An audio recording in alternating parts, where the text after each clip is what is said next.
వరకు పోలవరానికి సంబంధించి పోలవరం కోసం 2014 నుంచి ఇప్పటి వరకు 19,396 కోట్లు ఖర్చు చేశాం.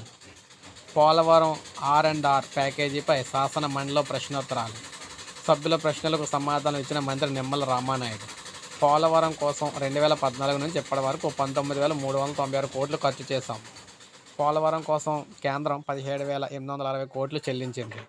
పోలవరం వల్ల 96,660 కుటుంబాలు ముంపును కూడా గురయ్యాయి. నిర్వాసితులకు తొలి దశలో 1,203 కోట్లు కూడా అందించాం. ఇంకా 18,266 కుటుంబాలకు 1,340 కోట్లు చెల్లించాలి. అవి తొందరలోనే చెల్లిస్తాం. ఇవన్నీ చెల్లించి ఈ లోపల పోలవరానికి సంబంధించి దాదాపు అయితే చాలా మటుకు పనులు అయితే పూర్తయినాయి. సో కేంద్రం ఇచ్చిన సాయాన్ని ఉపయోగించుకొని పోలవరాన్ని మనకి మరొక 2 సంవత్సరాల్లో పోలవరం అయితే పూర్తి చేయబోతున్నాం. అటు నిర్వాసితులకు సంబంధించి కూడా డబ్బులు అయితే 1,340 కోట్లు చెల్లిస్తాం తొందరలోనే వారికి కూడా అని చెప్పేసి పోలవరం నిర్మాణానికి సంబంధించి ఇప్పటివరకు పోలవరం ఖర్చు పెట్టిన దానికి సంబంధించి కేంద్రం ఎంత ఇచ్చింది, రాష్ట్ర ప్రభుత్వం ఎంత ఖర్చు పెట్టింది, సో ఎవరికి పునరావాసులకు ఎంతవరకు డబ్బులు ఇచ్చారు ఏంటనేది పూర్తి వివరాలన్నమాట ఇవి. సో ఇది మనకి లేటెస్ట్ అప్డేట్ పోలవరంకి సంబంధించి. ఒక లైక్ చేయండి, సబ్స్క్రైబ్ చేసుకోండి, మన ఛానల్ సబ్స్క్రైబ్ చేసుకోండి.